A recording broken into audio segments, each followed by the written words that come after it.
वीरपुर नाम का एक गांव था जहां महेंद्र सिंह नाम का एक सुनार रहता था।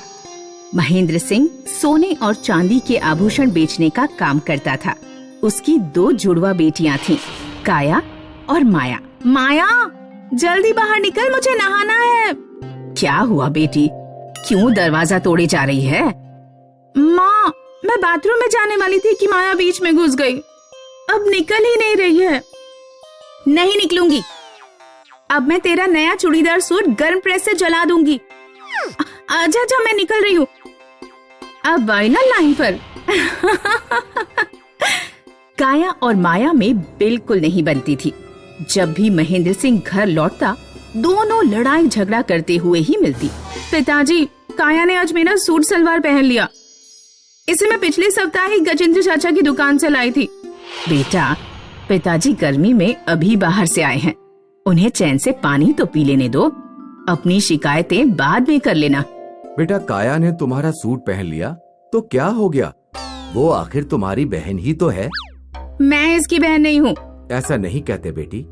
अगर तुम दोनों ऐसे ही एक दूसरे को अपना दुश्मन मानती रहोगी तो कोई भी आसानी से तुम्हारे बीच फूट डलवाकर तुम्हारा फायदा उठा लेगा। इसीलिए एक साथ प्रेम से मिलजुल कर रहा करो।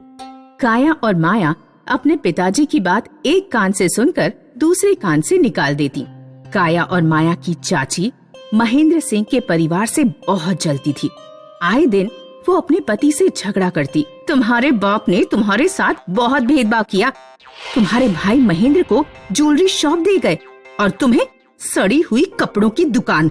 गजेंद्र की पत्नी को देखो, कहीं जाती है तो कैसे ऊपर से नीचे तक सोने चांदी से ढकी रहती है। यहाँ तो एक सोने की चेन तक नसीब नहीं होती। पिताजी ने जो भी किया है ठीक किया है। भैया को ज्वेलरी शॉप दी तो हमें बड़ा घर भी तो दे दिया। तुम उन लोगों के लिए रोना बंद करो। इस दिवाली पर मैं तुम्हें सोने की चैन बनवा दूंगा। अरे, तुम कुछ नहीं कर पाओगे। पिछली दिवाली भी तुमने यही कहा था। मुझे ही कुछ करना पड़ेगा। एक दिन जब काया स्कूल से लौट रही थी तो उसकी चाची ने उसे अपने घर पर बुलाकर बैठा लिया। और सुनाओ काया, बहुत दुबली होती जा रही हो। क्या सुनाऊं चाची, पढ़ाई कर करके मरे जा रही हैं। मैंने सुना है तुम्हारे माता पिता ने माया का रिश्ता एक लड़के से तय कर दिया है। ये तो तुम जानती ही हो कि तुम्हारा कोई भाई नहीं है, इसलिए तुम्हारे माता पिता ने ये निर्णय लिया है कि वे ज्वेलरी शॉप माया और उसके पति के नाम कर देंगे। नहीं, वो ऐसा नहीं कर सकते। अगर दुकान माया के पास चली गई तो मुझे क्या मिलेगा? तुम्हें कुछ नहीं मिलेगा। तुम्हारे माँ बाप तुम्हारे साथ बड़ा अन्याय कर रहे हैं। मेरी मानो तो आज ही घर जाकर दुकान के कागज जला देना। एक बार दुकान के कागज जल गए तो तुम्हारे माता पिता दुकान माया और उसके पति को नहीं दे पाएंगे।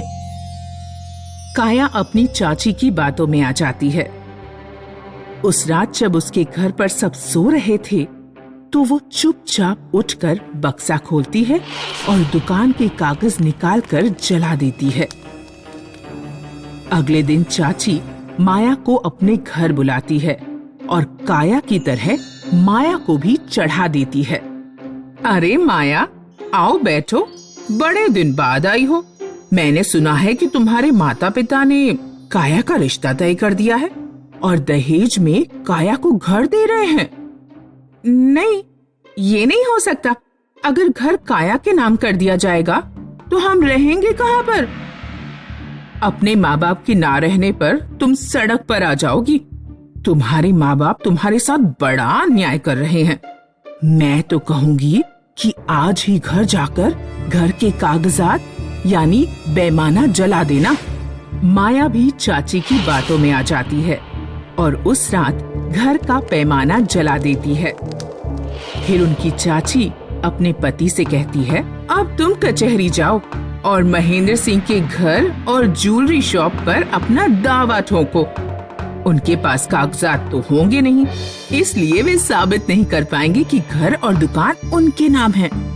अपनी पत्नी के कहने पर गजेंद्र सिंह महेंद्र की दुकान और मकान पर अपना दावा ठोक देता है। एक शाम महेंद्र बहुत दुखी और चिंतित हुआ घर पहुंचता है। क्या हुआ? इतने उदास क्यों हो? गजेंद्र ने हमारी दुकान और मकान पर दावा ठोका है। जरा बक्से से मकान और दुकान के कागज ले आओ। काया माया की माँ बक्से में कागजात ढूंढती है, लेकिन उसे मिलते ही नहीं है। महेंद्र और उसकी पत्नी सारे घर में कागज ढूंढते रहे, लेकिन कागज घर में होते तो मिलते, वे तो पहले ही जलाए जा चुके थे। महेंद्र को अगले दिन खाली हाथ ही कचहरी जाना पड़ता है। महेंद्र सिंह, कोई सबूत है तुम्हारे पास कि तुम्हारे पिता ने मकान और ज्वेलरी शॉप तुम्हारे नाम की थी? जज साहब, मेरे पास कोई सबूत नहीं। दुकान और मकान के कागज पता नहीं कहां चले गए। बिना सबूत के ये नहीं माना जा सकता कि घर और ज्वेलरी शॉप तुम्हारी है। घर मैं तुम्हारे पास ही रहने देता हूं, लेकिन तुम्हें ज्वेलरी शॉप बेचनी होगी। बेचकर जो रकम मिलेगी उसमें से आधी रकम अपने भाई गजेंद्र को देनी पड़ेगी। महेंद्र रोता हुआ अपने घर पहुंचा। हमने अपनी ज्वेलरी शॉप खो दी। तब काया और माया को अपनी गलती समझ में आती है। वे रोते हुए अपने माता पिता को सब बताती हैं। ये सब हमारी वजह से हुआ है।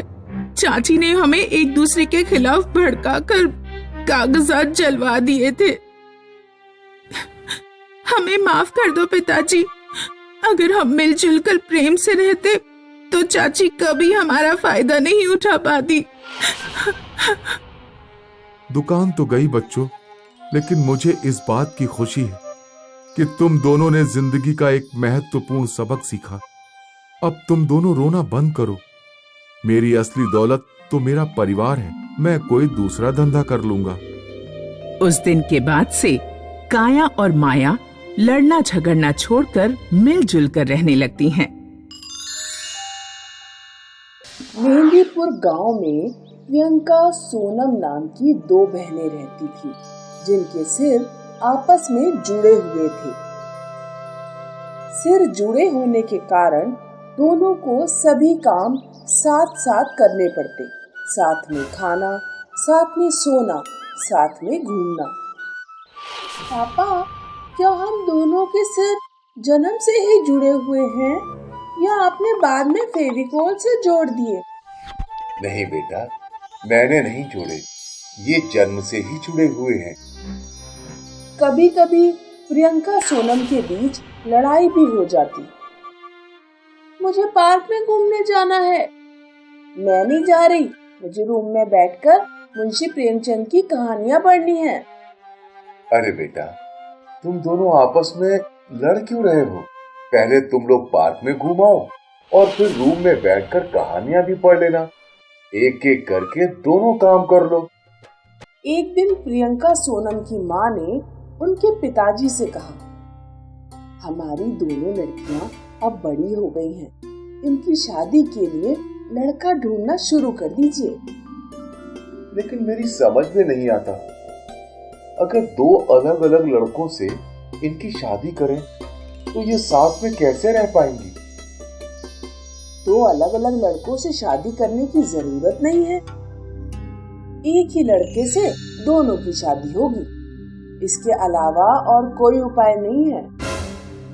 प्रियंका सोनम के पापा कई घरों में रिश्ता मांगने जाते हैं, लेकिन हर जगह उन्हें निराशा ही हाथ लगती है।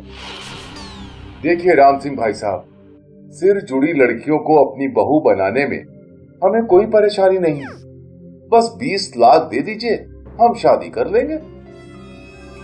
मैं गरीब किसान इतने पैसे कहां से लाऊंगा? तो फिर ये शादी नहीं हो पाएगी। राम सिंह अपने घर पहुंचता है। आज 12वें परिवार से बात फेल हो गई।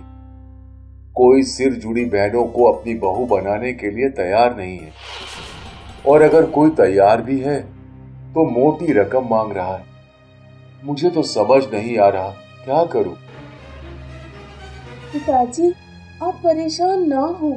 हम बिना शादी किए रह लेंगे। ऐसा नहीं कहते बेटी, कभी न कभी कोई ना कोई लड़का जरूर मिलेगा। प्रियंका सोनम के गांव से 20 मील दूर सहारनपुर नाम का एक गांव था, जहां चिंटू और चमन नाम के दो दोस्त रहते थे। दोनों गांव में खूब मौज मस्ती किया करते। आज किस खेत के गन्ने खाने हैं? आज रामदास काका के खेत के गन्ने खाएंगे, लेकिन वो अपने गन्नों की रखवाली करने के लिए अपने खेत में ही सोते हैं। कोई बात नहीं, उन्हें उनके खेत से ना भगाया तो मेरा नाम भी चिंटू नहीं। चिंटू और चमन अपने सिरों पर डरावने मटके पहन लेते हैं और खेत में खड़े होने वाले पुतलों का भेष धारण करके धीरे धीरे रामदास काका की खटिया के पास बढ़ते हैं। रामदास काका खर्राटे मारकर सो रहे थे। उठ जा रामदास। रामदास काका की आंख खुलती है तो वे अपने सामने दो पुतलों को हंसता देखकर पूरी तरह डर जाते हैं। अरे कोई बचाओ! चिंटू और चमन मटके उतारकर खूब हंसते हैं। आज होगी गन्नों की दावत। अगले दिन चिंटू और चमन एक दूसरे से बातें कर रहे थे। यार, शादी के बाद हम दोनों अलग अलग हो जाएंगे। काश अपनी शादी के बाद भी हम दोनों ऐसे ही मौज मस्ती कर पाते, लेकिन हमारी बीवियां हमें साथ नहीं रहने देंगी। ठीक कहा, लड़कियां ऐसी ही होती हैं, वो दोस्ती तुड़वा देती हैं। उधर प्रियंका सोनम के गांव में बाढ़ आ जाती है। राम सिंह, उसकी पत्नी और प्रियंका सोनम तीनों पानी में हैं। प्रियंका, सोनम, तुम अपनी मम्मी का हाथ पकड़ लो, मैं अभी तुम सबको किनारे पर ले जाऊंगा। राम सिंह अपनी पत्नी का हाथ पकड़कर सबको किनारे की तरफ ले जाने की कोशिश करता है, लेकिन तभी प्रियंका का हाथ अपनी माँ के हाथ से छूट जाता है और बाढ़ उन्हें अपने साथ बहा ले जाती है। मेरी बच्चियां। आप हिम्मत ना हारे, भगवान उनकी रक्षा करेगा। उन दोनों को तैरना नहीं आता, बेचारी कैसे बच पाएंगी। उधर प्रियंका सोनम बाढ़ में बहती हुई चिंटू चमन के गांव सहारनपुर पहुंच जाती है। चिंटू और चमन बाढ़ में फंसे लोगों को किनारे की तरफ लाने में मदद कर रहे थे। वे प्रियंका सोनम को किनारे पर ले आते हैं और उन्हें देखकर चौंक जाते हैं। क्या तुम दोनों ने अपने सिर फेविकोल से चिपका रखे हैं? नहीं, हम ऐसे ही पैदा हुए थे। तुम दोनों किस गांव के हो? हम मेहंदीपुर गांव के हैं। प्लीज हमें हमारे घर तक छोड़ाओ, हमारे मम्मी पापा बहुत रो रहे होंगे। चमन चिंटू एक नाव तैयार करते हैं और प्रियंका सोनम को उनके गांव छोड़ने जाते हैं, लेकिन नाव पलट जाती है। चमन और चिंटू किसी तरह नाव सीधी करके प्रियंका सोनम को उसमें बैठा देते हैं। प्रियंका सोनम तो नाव में बैठकर अपने गांव पहुंच जाती है, लेकिन चमन और चिंटू नदी में ही डूब जाते हैं। राम सिंह अपनी बच्चियों से मिलकर बहुत खुश होता है। मम्मी पापा, जो लोग हमें यहाँ तक लेकर आए वो नदी में ही डूब गए, उनकी खोज करवाइए ना। गांव के कुछ लोग चमन और चिंटू को नदी के अंदर ढूंढने जाते हैं। कुछ देर बाद वे चमन और चिंटू को बाहर निकाल लाते हैं। दोनों बेहोश थे। गांव वाले उनका पेट दबाकर उनके शरीर से पानी बाहर निकालते हैं।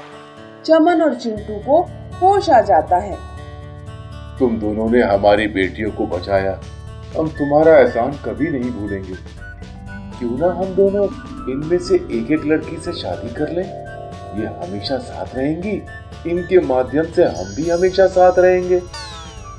ठीक कहा। चमन और चिंटू राम सिंह के सामने प्रियंका सोनम से विवाह करने का प्रस्ताव रखते हैं। राम सिंह खुशी खुशी प्रियंका सोनम की शादी चमन और चिंटू से कर देता है।